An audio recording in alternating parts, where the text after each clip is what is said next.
Hi, everybody. Welcome to The Yard Sign. I'm your host, as always, Jonny Torres. Thank you so much for watching.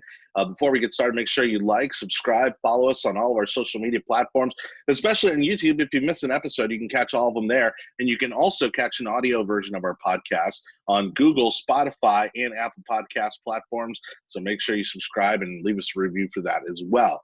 As expected, got a lot to talk about, even more stuff that we're not going to get to on today's show, but we're going to do our best. We've chosen the topics for this week, and of course, we've got a cast to match. So thank you so much for watching. We're going to start with Congressman John Lewis and his passing. We'll talk a little bit about the legacy he's left behind and what's to come.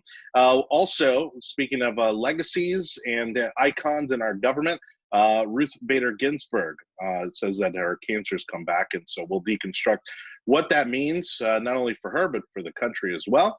And Portland continues to be a problem. Portland, Seattle, it's still all a huge mess.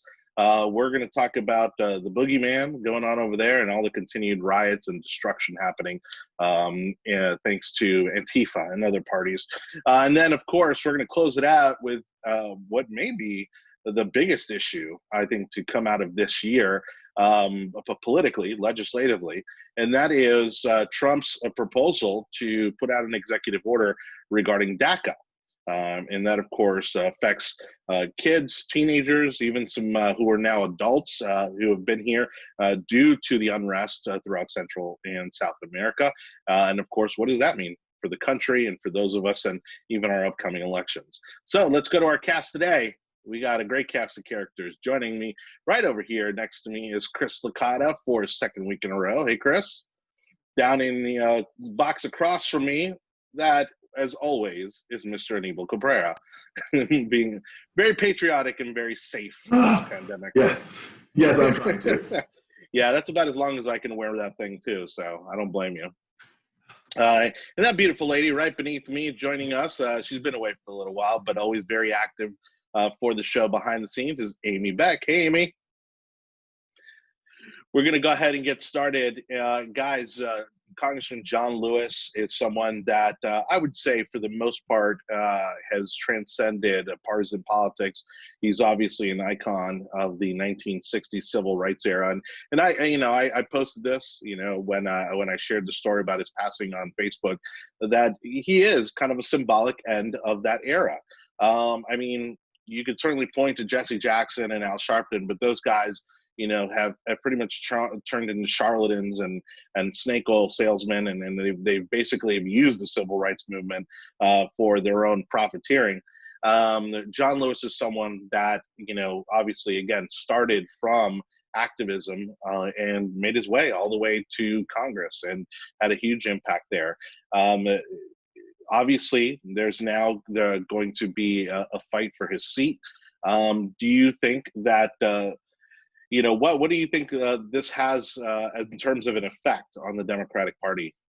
I think the first thing to do in this matter is really just to give him kudos and credit for all that he did in his life, his last 80 years of working for civil rights movement and everything else. He was of the big six that were there during Bloody Sunday in Georgia. And so it's been a long time coming for what he has done, and the country has completely changed within his lifetime. So it's good to see that has occurred. I feel that the right tone is being hit by all sides of just giving him kudos, giving him credit, and allowing the country to be able to passing of someone that was so instrumental in the development of the civil rights movement and the continuation of making sure that all people are equal under the law. Amy, we saw congressmen, senators, even the president, everybody on both sides of the aisle go ahead and recognize the passing of Congressman Lewis. I think, again, there's no shortage of recognition for all the work that he's done, and maybe not enough recognition. I mean, do you think we're going to be able to find someone like that to replace him in our current political climate? Well, in my opinion, Don Lewis is a person of his own stature, so it's really hard to try to compare him to someone else, because he's definitely going to be a huge loss for the civil rights. Not a huge loss. His death was a huge loss. He did a lot of pioneering and foundation building, and he really did help elevate civil rights, especially within the African American community. So for someone else to come along and fill those shoes, it's not really going to be fair to compare them to Mr. Lewis, because he was an icon. He's iconic. But whoever does fill his shoes, I hope that they do carry on with his legacy. Yeah, no, look, you made a great point. This by no means is saying that the civil rights movement has ended, because we obviously see what's going on around the country and even around the world in regards to civil rights and racial inequality. Chris, again, this is a guy who you could kind of make the case that this is the kind of person that you might want to see, serve their country, and you could justify basically the lack of term limits there are in Congress when somebody is kind of as driven, by his purpose. But again, is this kind of the end of an era legislatively and politically as well? Yeah, I mean, it's definitely the end of an era, and it's interesting because I don't know if the audience knows this about me, but I went to military boarding school throughout middle school, high school, and then I served in the military. And from just my background and how we are about the whole thing is like, okay, this man was a congressman. It's not politics. It's not like he was a congressman for decades. And whether you agree with his politics or not, like that should mean something in our Republican form of government. And I'm happy to see that for a lot of people it still does, and that we're not making it political. It's he was a statesman, and that's it's frustrating because I do think that whoever takes the seat will not fill his shoes. Well, and I'll be frank here, and I'll call it out for what it is, but there was a lot of hateful comments on some of the posts on Republican Party or Republican affiliated pages that recognized Congressman Lewis's passing and honored him, for the work that he's done. The comment section was just horrible to go through. And I think, to your point, Chris, I think that's something that, especially those of us of the younger generation who were raised differently, certainly have a different perspective on race relations. I think that's something that we need to call out, and we need to deem it as unacceptable. I mean, there's a time and a place for that sort of thing, and this is not it. And again, he was somebody that transcended partisan politics, given his life's mission. But it's sad to see that people can't set aside their personal politics even for just a few moments, and recognize obviously his contribution to this country.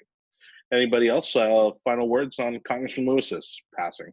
I feel that the congressional seat is probably still going to stay inside Democratic hands. I don't really see that transitioning whatsoever. And I don't think it needs to go as political as people expect it to be. There's going to be runoff, and there's going to be primary, and let's see what happens to that.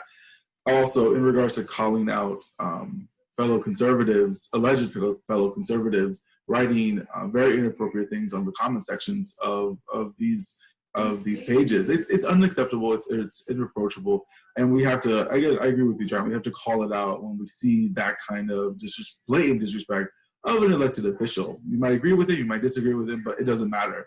He has protections of the amendments as the rest of us do, and we have to acknowledge that and play by the same rules as everyone else does. Yeah, let me jump in one more time here, Johnny. One of the things is, this is I think people get caught up in thinking that every congressional seat matters, and by recognizing the good that this individual did, that you're also somehow condoning the policies that you disagree with. I think there are some of those on our side that get those things conflicted. I think there are those on all sides that get those things conflicted when we talk about pulling down statues and stuff. But this man was a congressman. He did, he lived his life with a code, and again, like, there's no reason to really argue the point, because that seat is, it's a D plus 24, as I'm pulling it up right now. So it's like, that district deserves to have representation, and that district deserves, and they were represented by this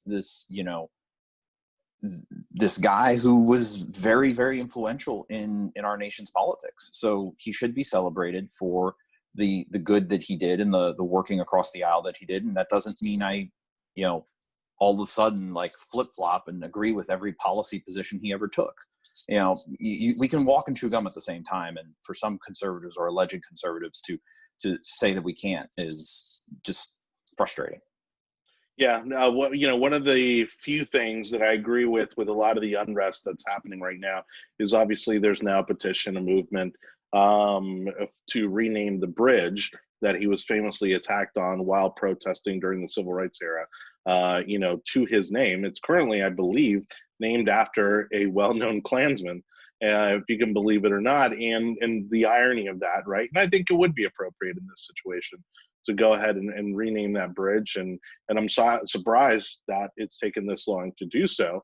But again, given his connection to that bridge, to that moment in history, I certainly think that it would be appropriate, and hopefully those involved that get to make that decision will kind of see it for what it is. But my concern here politically would be that, given what you just said, Chris, because I haven't had a chance to look at the makeup of that congressional district, is that we get somebody that is much farther to the left than you would say that Congressman Lewis was. And I think that would be detrimental to that district, because again, he was somebody who I felt represented our politics of old, where there was some centrism, I think all around, and he again was somebody who was not overtly partisan, but certainly obviously a lifelong Democrat. And so we'll see kind of who crops up out of that. It's going to be an interesting election cycle nonetheless. I will say one last thing is I believe from what I'm seeing here is that it's going to be a special, but it's too late in the cycle for it to be a special in conjunction with the rest of the election. So it's going to be like a December election. Yeah, and I guess the party is already looking for people to submit their names, for the special election. And, this is kind of where it gets a little messy, because the party is absolutely going to have their hands in kind of who gets into this ballot. But no surprise there. And they're obviously going to probably look for someone who is very much anti-Trump and anti this administration. I think that's just kind of the flavor of the day, unfortunately. But let's go ahead and move on, to another icon of government and legislation, and that is Ruth Bader Ginsburg, who has announced that she has another bout of cancer, and that she is going to fight it as she always has, not going to retire. But I'd say as of late, probably, within the last 5 to 10 years, she's certainly let it be known that she's, ardently, to the left, I would say, of kind of where, we want our judges to be. But that she also, specifically given this administration, was going to make every effort to avoid the simple fact that this administration would get to that point for her replacement, or nominate an appointment to her replacement. Does this make the case for term limits on the Supreme Court, or is this the right thing to do to kind of let her ride it out as long as possible?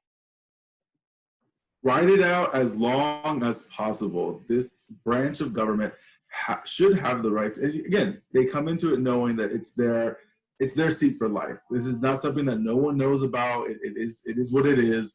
This is what the founding fathers wanted, and when it came to the Supreme Court. And at the end of the day, RBG is a thug when it comes to the way that she's lived this world, the way she's lived her life currently.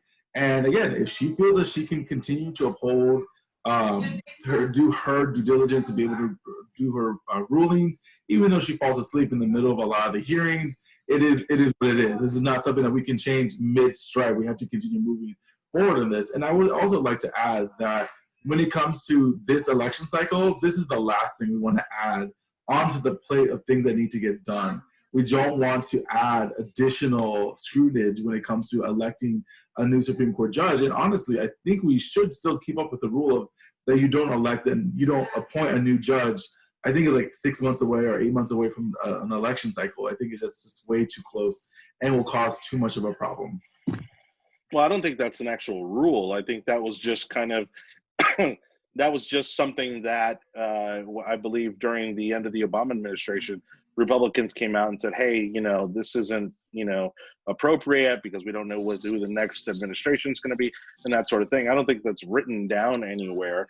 But it was it was a case that Republicans were trying to make, to stop the Obama administration from appointing a Supreme Court justice at the end of their administration. Chris, go ahead. Yeah, well, it wasn't really a case that we shouldn't. The argument was from Mitch McConnell is anytime you have a divide between the executive branch and the Senate, the majority of the Senate is of the opposite party of the president. Anytime that's happened in American history, no appointments are made in front of an election, right? Now, that's not the case this year, number one. Number two, I think a lot of this conversation might be premature in the sense that RGB is she's had cancer before, and she's I think the word was she's very healthy. She's very healthy. So I think that she's a thug. She's a thug.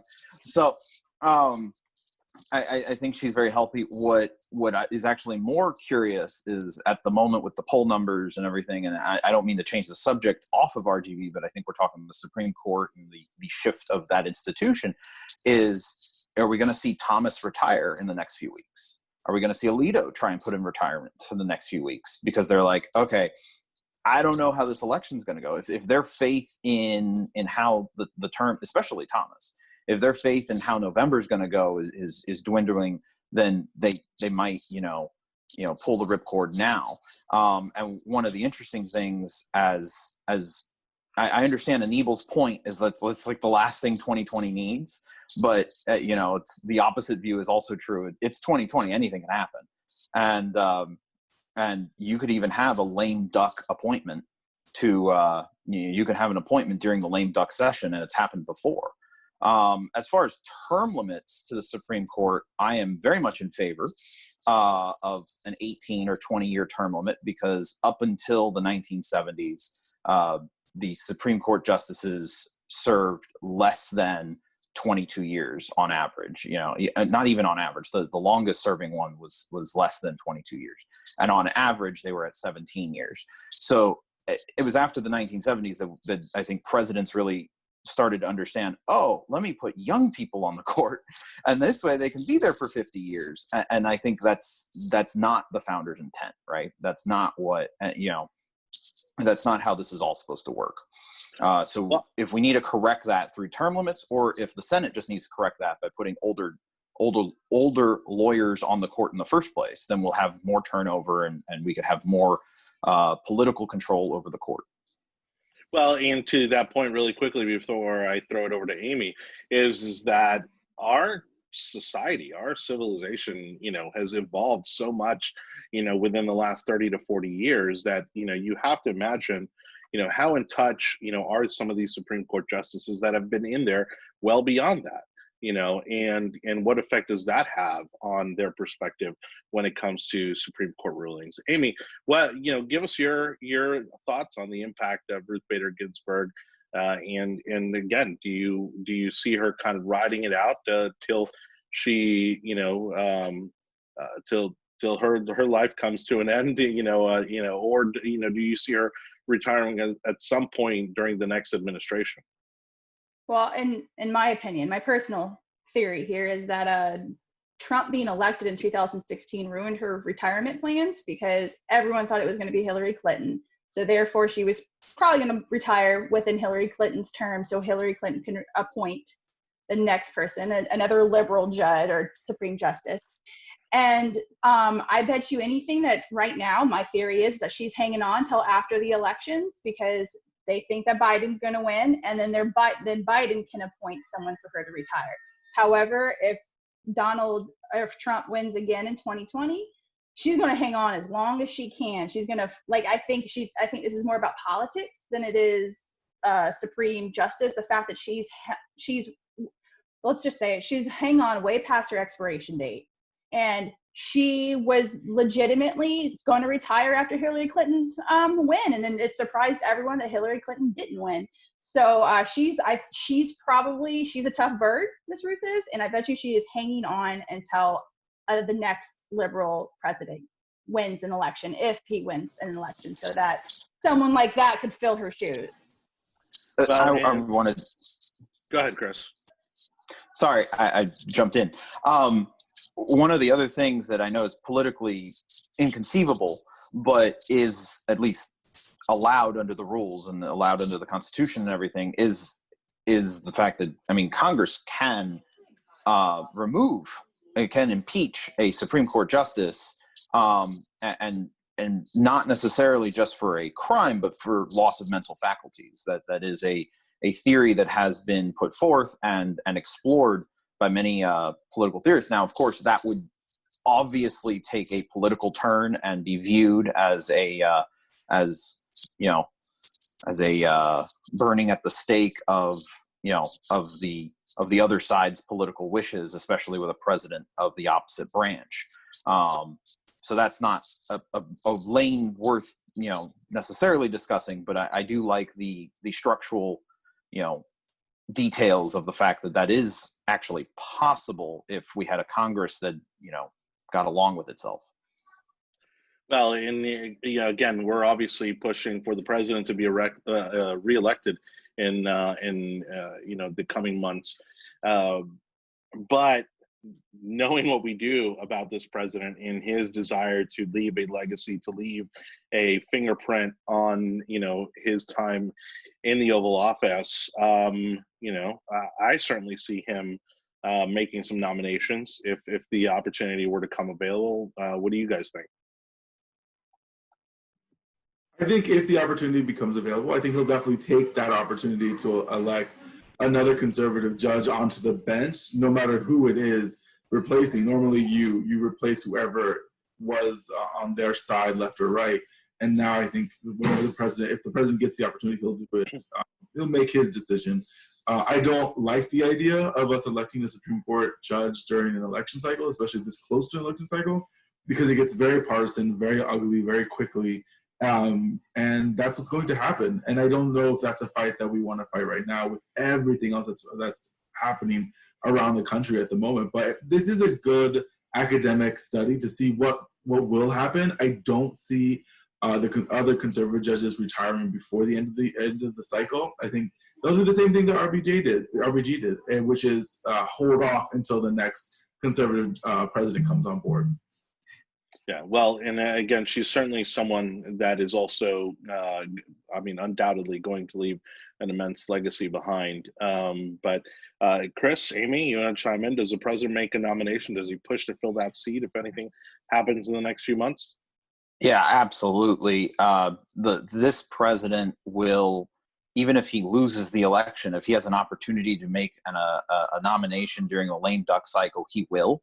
And that's why I bring that up, is that even in a case where he loses the election and he has an opportunity to make an appointment to the Supreme Court in December, him and Mitch McConnell, if this is the one thing that they are lockstep on, will get that done before Christmas if they have an opportunity. So that's what, is that good for the country? I guess Anibal's correct. It probably isn't, but is that where we are and what is very possible with this president and this Senate and where the country is right now? If there's an opportunity, they will take it, and the Senate will take it as well. Amy, go ahead. Do you think he makes the nomination? Do you think he should make a nomination? This is Trump. It doesn't matter if he should or shouldn't. He is very unconventional in his dealings, and that he will. If he has the opportunity, he's going to take it. He didn't become a businessman, multi-billionaire, for being conventional. He'll do it. Any opportunity he can, he will, just to set up more conservative people as Supreme Justice. However, yes, is it an election cycle kind of thing that I think he would take the opportunity to have the liberals light themselves on fire and go crazy if he can, because that's what would happen if he did go and appoint someone. Because they're going to go crazy. We're all of a sudden, you're not going to see any more riots or COVID. It's all going to cure itself. The media is just going to focus on this new Supreme Justice appointment, and then all these stories from the 80s of being sexually hurt. It'll just go crazy, and he would do it because for him it would be a win, because the media would just go crazy and people would go crazy, and all he'd have to do is look at them all going crazy. I'm just trying to lead the country and appoint someone as a Supreme Justice. Why are they so mad? All right, we're about to move on to our next topic, but thank you again for watching The Yard Side, the most important and relevant podcast in politics. Again, we've had a lot of great topics for today, but even more stuff that we did not get to. So be watching our Facebook page for links to more stories happening right now, both locally, statewide, and nationally. And don't forget to subscribe on YouTube and on our podcasts. Platforms. That's Apple, Google, Spotify, if you want the audio version of our podcast. And please leave us reviews. Those help other people find our programs. If this is a program that you happen to like, we'd love to hear from you. We've got Chris Licata, Anibal Cabrera, and Amy Beck joining us for today's show. Now we're going to dive into what's happening over in the weirdest city in America, and that's by their title, not mine. Portland, Oregon still continues to be a mess. I'm pretty sure by this point there's no doubt that the Black Lives Matter movement has kind of moved on from this disaster that's happening up there. I mean, in my opinion, at least, I mean, this seems to be strictly an Antifa effort. They're continuing to destroy public and private property throughout the city of Portland. In fact, the federal government is now involved, and the city of Portland and the state of Oregon continues to be somewhat inactive. I mean, just completely hands off in this situation. Guys, is it now basically just left up to the federal government to get this under control? Yeah. No. It says, I want to be specific in what you're saying there. I don't think that without the governor's or the mayor's request to the federal government, that the federal government should be sticking its nose in this business necessarily. Now, in regards to what we have seen happen in Portland, that's a different thing. Those are federal U.S. Marshals protecting a federal courthouse, which is federal property. There's been no attempt by those individuals, by those law enforcement officers, to stop people from protesting or to enforce local laws or to, quell anything other than if you try to tag the courthouse or you throw a rock through the courthouse window, they're coming out in mass force and they're arresting you. Or if they have video of you doing that in the past and then they see you again, then they show up in unmarked cars and they haul you back to the courthouse, where a federal judge will help you with Miranda and all of that. They're not doing that in the street for officer safety reasons, and that's fine. So people have to understand what's going on there. But as far as, should the federal government be involved in stopping people from protesting without the governor or the mayor say so? Absolutely not. Well, one of the things that I found surprising but refreshing, and obviously this is one of those things that divides Republicans and Democrats, was the president's denial of federal funds for the city of Minneapolis, for instance, because they pretty much just let these riots happen and they let these people go through the streets and destroy things. And now they want the federal government to foot the bill. And I don't think that's appropriate at all. Anibal, I mean, aside from, the feds kind of getting involved and removing some of these people who are committing destruction, what do you think is the end result here? What's the end game in Portland to kind of get this to come to an end? Well, you have two camps kind of forming in the decisions that the president made, and the acting head of Homeland Security and all the other agencies that are working right now to create a way to defend federal land, to defend statues that are being torn down in this anarchist movements. I think that's needed to play out to see what's going to happen. And honestly, you could say that this was more of a trap that Trump was able to spring on the local and state officials of Oregon to be like, look, our goal is to reestablish law and order. If you don't want that to occur, then you need to step up and do your jobs. not arresting people and then letting them go. You're just feeding the monster that's being created. And I agree with Jonny. I think BLM has large uppercase BLM has officially moved on from the state of Portland, just because or state of Oregon, just because I don't think what the tactics that are happening there are definitely not in the movement that they wanted to create. And moving forward from that, I think this needs to happen in other states that are unwilling to deal with the protesters that are occurring. And I don't say that they're protesters anymore. I'm going to say they're rioters and those that are disturbing the peace. You see a distinctive line during the day with protesting and standing arm to arm with the mayors and with the police officers, and they're doing what needs to get done to better their societies in those cities. But as soon as night falls, you have looters and anarchists and agitators that come out. And I no longer call them protesters. I call them those that want to cause mischief. And I think Chris hit it on the nail. What's happening now is those federal officers are looking at tapes and looking at who's attacking the federal buildings, and then finding those individuals when they're on the street and picking them up there. It's not like, I love the left's response. Oh, this is Gestapo, and this is turning into a fascist state. No, this is not that whatsoever. They are abiding the laws that we are governed under, and just because you don't agree with it doesn't mean it's not correct. Well, and as someone who's worked within the confines of the federal courthouse, I mean, there's incredibly sensitive information there. Of course, you have your federal judges who work out of there. The records, a lot of records are kept there. And this is a building that needs to be secured at all times. And these men who showed up in these uniforms, and the men who are probably the men and women who are probably there on a daily basis protecting these buildings are federal law enforcement. These are U.S. Marshals, that are made charge to protect this facility.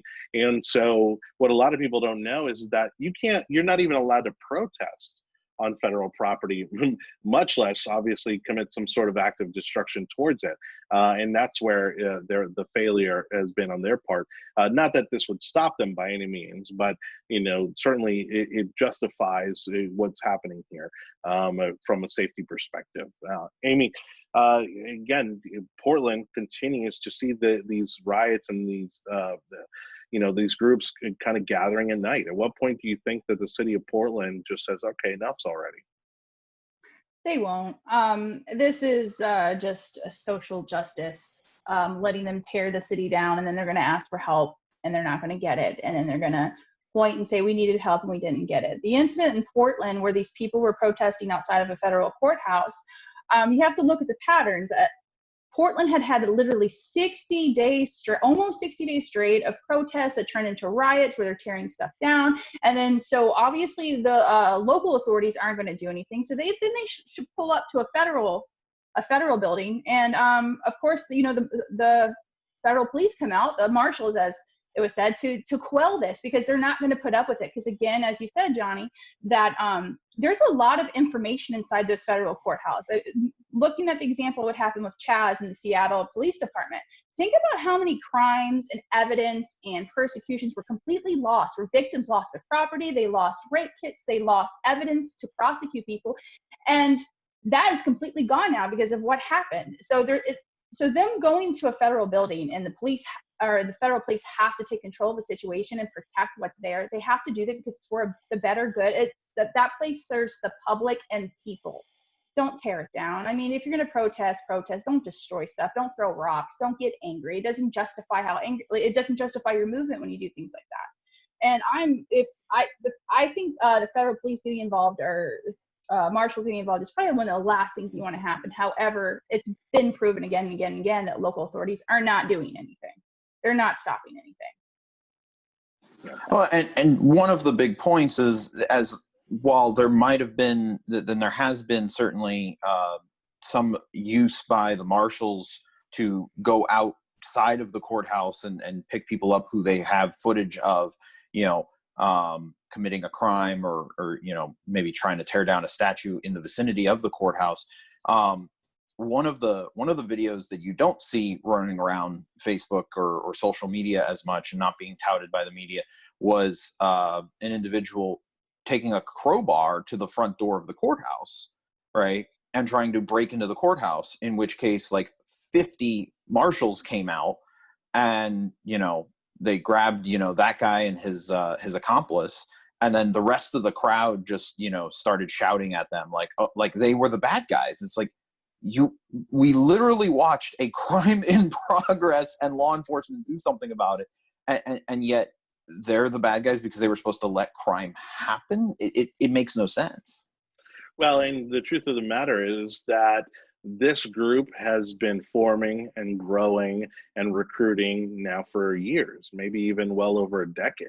And I think that they saw the opportunity in the Black Lives Matter movement to culminate in momentum, which it seems like they have. Now, fortunately for us, they are obviously mostly limited to Seattle and Portland, but there are certainly members of Antifa all throughout the country. But they've found this moment to try to make their stand. And their goal is essentially to bring down the American government. I mean, these are Marxists we're talking about. And that's why I think the BLM, you know, and for the most part has kind of started to, you know, separate themselves and make sure that, you know, they're no longer affiliated with this group, although Antifa was quick to kind of latch onto them because they realized here's a movement with momentum, with a lot of anger, with a lot of frustration that they can capitalize on, and they did. Anibal, you wanted to jump in? Yes, I think what's happening now, and you see a big separation, even with inside the BLM movement, that African Americans and people of Black and Brown communities are starting to get agitated of the BLM's practices, of the fact that they're only fighting for justice for certain individuals that are being killed by certain people, and not the whole community as a whole. You have issues in New York where the BLM mural in front of the Trump Tower has been painted on or thrown paint at now 3 times, and not by the ultra right-wing nut jobs from the South, but from people from the Black community. And that's just a stark reminder of that this is causing a lot more controversy inside their communities than people are realizing. And it's starting to piss off a lot of African Americans when it comes to you're wanting to defund the police when our communities and our community safety is not as important than what your movement is. And that's where you're starting to hear it. And then you have a situation where you have Officer Jefferson in Portland, who got accosted by a white protester because he was having a conversation with a African American protester.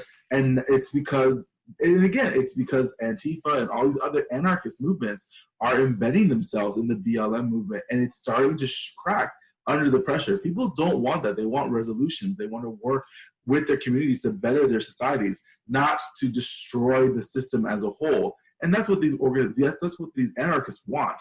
In Portland and Seattle and some of the other cities in the Northeast, their local governments have become such a ridiculous showcase that they're unable to answer and defend their own citizens. And that's why I tell people all the time, you allow these cities and these states that have been governed by Democrats for now 50, 60 years, and this is what you're going to get. You get complete anarchy because people are not willing to change the vote.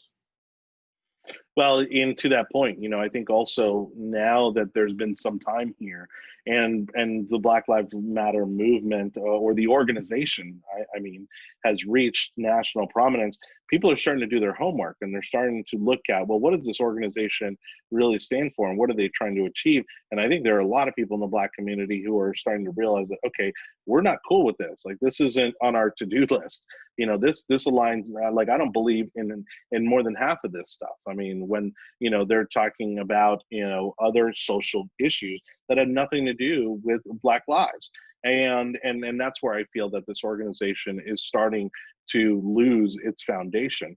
You know, but there was actually a great political cartoon that I saw that I think accurately represents the BLM organization, which is, you know, you have all these corporate entities now giving the BLM organization money, and it basically is a pass-through to the Democratic Party. And I think that's also not sitting right with people because those are funds and resources that could go to the Black community. But instead, they're going to Democratic candidates, most of which aren't even Black. So, this is going to be something that I think is eventually going to backfire in and of itself. Amy, you want to jump in? Yeah, I watched a really good video it was a Black woman that was talking about the protesting and the riots, and she made a really great point that you're coming into our neighborhoods and you're destroying our bus stops that we use to get to work. You're going into buildings and destroying businesses and looting from stores where we work at. This is not helping our community. You guys keep saying that you want to help Black people. You want to help make things better and make things change, yet you're coming into low income areas and you're destroying the Targets, you're destroying our bus stops, you're going into people that need affordable housing, you're destroying the stores that are right next door that a lot of them work at and a lot of them go to and buy groceries from. So you're not helping by doing this. And that's why I think it's becoming a huge wake up call.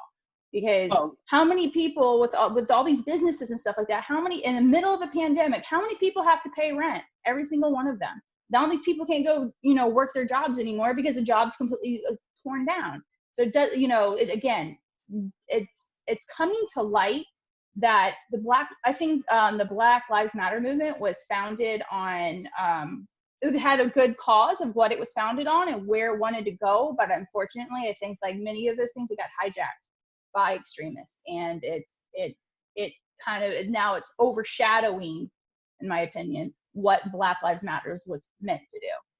Well, I mean, we saw the perfect example of that right here in Tampa. Where did the rioting happen? It didn't happen downtown. It didn't happen in South Tampa. It happened in Temple Terrace over in the university area, which is a predominantly Black community. And they destroyed some of their own businesses. They destroyed the local mall, which was already suffering and on decline as it is. And when you do those things, the newer businesses that have cropped up in that area are going to start to second guess whether or not they should even stay in business in those areas for fear of their business being targeted next. So it's sad what's happening in Portland and Seattle, because both of those are absolutely beautiful cities. And I think at some point, if the local government is not going to step in, I think the community is going to have to bring all these riots and protests to an end.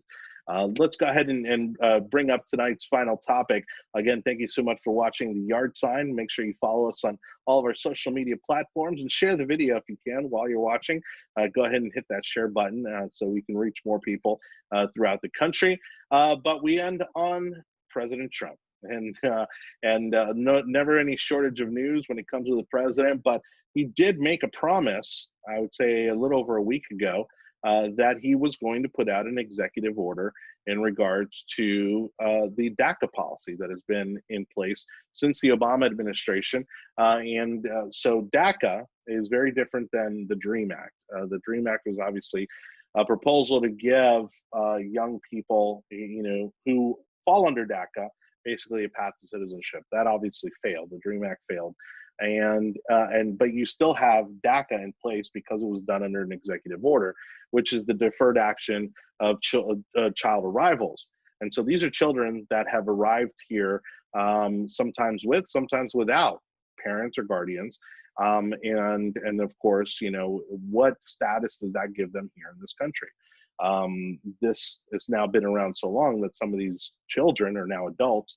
But let's go ahead and start with a little speculation. Chris, what do you think Trump's executive order is going to consist of? I don't like playing this game, but yeah. I mean, I think it's. I want to just go over the history a little more in detail, because like one of the things that's happened here is that Congress has failed to act for 20 years. And President Obama then took executive action, an unprecedented executive action. And now the court has essentially said, this session, the Supreme Court said, well, Obama shouldn't have done it that way, but he did. And, you can't just overturn it because it's acting at like law at this point, even though he had no legislative authority to do so. So now you have a situation in which the executive branch and the judicial branch have made a law. So now we have a very interesting situation in which how do we resolve that? Because that's, number one, not those branches' jobs. he can go any which way he wants with it. If he wants to, amend DACA, he can amend, make a different version of DACA that still has a path to citizenship. I'm seeing some whispers about that. He could go that route. Maybe that's a good route. I don't know. He could work with Congress. Ultimately, what should have happened 10 years ago, 20 years ago, is Congress should have issued, a bill that says what the immigration policy of the United States ought to be. But that requires congressmen making difficult decisions, and they don't want to do that. Amy, what do you think is going to be in this executive order? What I think and what I hope for, well, I know that Sure, give us both. has is pretty tough. Like, the DACA is really, I think, a band-aid on the bigger issue of immigration and what to do. I find that the left run on prop up children, look at this child, how can you do this for a child, for this awe factor, and it's not that so much that I feel sorry for I feel empathy for the kid, I feel sympathy for the children that are here, that are brought here by their parents, but to me it's a loophole.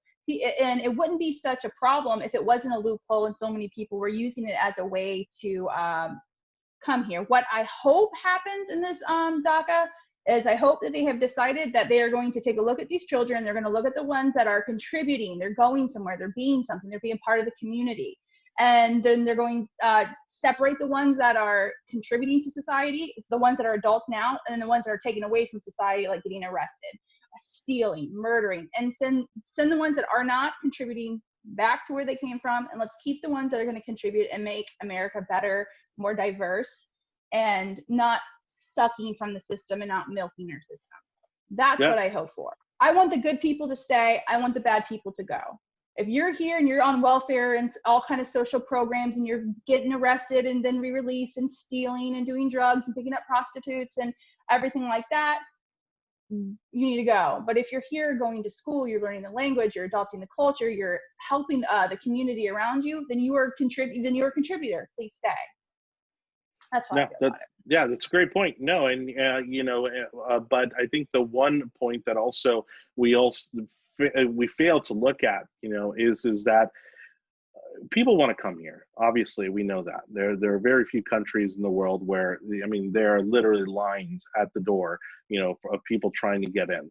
The alternative approach to that is also that really the American population is on decline, right? Because the changes in our society have made it unnecessary to have large amounts of children, and so to sustain the economy and to sustain the jobs that we have, and if you even want to go as far as saying the GDP, we need to go ahead and start to bring in or allow for more people to come in to kind of fill in those gaps, because again, like China, like Japan, like some of these other economic powerhouses around the country, we're seeing a sharp decline in population, and that is going to have a disastrous effect on our economy, as well as government programs. And so it's one of those things where I think, again, if you do proactive immigration legislation, I think that's going to put us in a much better position long term. But exactly what does that consist of? That's where it gets tricky. Anibal, what do you think the president's doing here? Just to answer a little bit of what you just said with our demographics, United States demographics for the next 20 years looks pretty on point. So we're not having a huge issue when it comes to population decline, whereas Russia, Germany, Japan, and even China are running headfirst into those walls that will cause economic and social collapses as the population continues to dwindle. Whereas in the United States, because of already rampant immigration policies that we have now, and with the fact that it takes a few generations to go from having an average of 5 to 6 kids down to 1 to 2 kids, it takes a while to get there. Now, what I would like to see in the new DACA executive order would be a path to permanent residence. Actually, I don't think the idea of giving these individuals citizenship at the moment is something that needs to be done. I think there needs to be a process where the first step is making all these individuals permanent citizens and permanent residents, and then figuring out a path for citizenship there. Because again, citizenship should still be seen as something that you strive for. If you're not born in this country and you're an immigrant and you're moving into this country, it needs to be something that you're striving for, not something that should just be given to you because your parents did something. So I feel that, again, because the underlying issue is that a crime was committed, an illegal act was committed to get you into the country. So I believe they should be sent back, nor do I believe they should be punished for it, but I believe a form of getting them back into the process. Because again, there are millions of people in line to become citizens now, and them being able to jump into the line in any given position to get the benefits of the country should not be done, because I don't think it's appropriate. I think merit-based is something that definitely needs to happen. I think we need to get away from this family chain situation and more merit-based. I think the president really did talk about that in his order, and figuring out where we go from there. I really like the idea of a merit-based system where they become permanent residents and then allow some form of path to citizenship that they're able to get into the line. And again, there's no stopping people from wanting to come to this country. We just have to figure out getting them into this country legally and for them to become the best American citizens they could possibly be. Well, and what's interesting, and I'll get to you next, Chris, is that conservatives often like to make the case that, well, they're not paying taxes, they're not contributing what the average resident or the average citizen is contributing because they're here illegally. Well, this is the solution. Let's get them on paper. Let's get them on the tax rolls. Let's get them into the system. And like you said, Anibal, I think I'd be perfectly happy giving them, a path to residence. Because at that point, there are already laws in place, or there's already policies in place for them to become a citizen once they become a permanent resident for a certain number of years. And so I think that reaches the inevitable goal there. This has become a pawn for the Democratic Party. They want to use this as a battering ram. They want to use this as a club to hit Republicans, when really what they're doing is they are continuing to allow for human trafficking. They're going to continue to allow for people being paid under the table, so they get paid less wages. And they're allowing for business owners to take advantage of people that are coming to this country and not paying them legally. So all of these things that are happening, and also these people are not, they're not going to report crimes when rape happens, when they get assaulted. All these things are happening because they're in the gray zone of society, and Republicans have been trying to get them out of the shadows and into the light, and Democrats are the ones that have continued time and time again to use them as a puppet and not as citizens. Chris, closing thoughts on the topic? Yeah, next time Republicans have control of Congress, then Congress should act. It should be one of the number one jobs of Republicans in Congress to put a bill forward. And, that bill can be, you guys can discuss what's in that bill. I like Anibal's ideas and everything. But what I'm actually most upset about is now you have an executive order in DACA signed by President Obama, and the court essentially upheld that as law. And at this point, Trump could just rewrite that executive order and tweak around the edges, and it can remain essentially a law, because I think the court was looking at this as essentially saying, well, Congress isn't going to do their job, so the president has to. And that just makes me so upset that we're not following the process, right? You can make the policy, that's what Congress is for. Congress is there for us to discuss what the policy should be. I like Anibal's ideas, but for this to be, fiat rules, by the president, it just frustrates me to no end. Well, thanks again to everybody watching. We really appreciate you from wherever you may be doing so. This is The Yard Sign, the most important and relevant podcast in politics. Again, big thanks to Chris Licata right next to me, and Anibal Cabrera right below me, and across from me, Amy Beck. Thank you guys for joining me today. Loved your insight. But before we close the show out today, as I said, there's so much news going on right now. What's the one story that we didn't get to today that you're watching? I'll let Amy go first. Honestly, I'm watching the whole judge that son's got that's connected to the Epstein bank situation that got killed, and the husband's critically injured because the person that was dressed up was a U.S. or EPS worker and killed the son. Husband's critically wounded, so I don't know if this was a message or just another attempt by the Clinton camp to silence someone. I mean, come on. At this point, it's like we all know the rules of this game, and it just happens again and again and again with pedophile rings. So I think that's going to come to light a lot more. Hey, Chris Licata, what's the story you're watching? Yeah, I'm watching the Senate talking about a second stimulus package and what that looks like.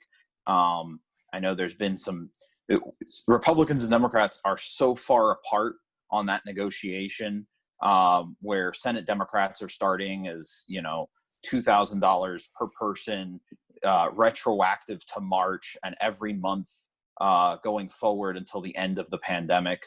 And Mitch McConnell's at like $1,000 per person one time. So I don't know where the middle ground between those two spaces are and whether or not we even get a bill by the end of the week like we're supposed to. All right, Anibal. I think the continuation of the Senate fights for the stimulus package is going to be a big one coming up. I love the idea of what Amy just said, and in regards to that, there are reports now that the individual that dressed up as a FedEx driver actually shot himself, committed suicide before they were able to get to him. So that's a whole another conversation that I feel needs, I say, release everything and let the chips fall where they may when it comes to those people. They all need to be taken out in regards to if you have any connection to that, Pizzagate, everything else, you need to be taken out of all that. But I think the stimulus situation and what's going to happen with PPP is what's going in my mind right now. It ends August 8th. Yeah, for me, I think it's going to have to be, obviously, this ongoing coronavirus, but from the perspective of the numbers, this spike at first seemed like, okay, we're going through a second surge, but, as this has continued on, it just seems like there's something just not right with the numbers. Obviously, there's reports coming out about hospitals not reporting negative testing, only reporting positive testing. So again, the numbers are just all over the place. Nobody is now trusting what comes out of the governor's office. Nobody's trusting what comes out of the media. And so we don't really, I think, have a handle on what's actually happening in regards to the coronavirus. And then, of course, the effect that it's having on our community every single day with so many businesses still shut down. You just can't ignore the fact of the drama happening statewide with whether or not we're going to be reopening schools. So it's just it's all connected, but it's been incredible to watch and unfortunate at the same time. But we'll of course give you an update here on our next episode. Again, thanks to our cast for today, and thanks to you all for watching. Don't forget to subscribe to our channel on YouTube, and our audio version of the podcast is available on Google, Spotify, and Apple Podcast platforms. Till next time, I'm Jonny Torres. Thank you for watching The Yard Sign. We'll see you. Take care.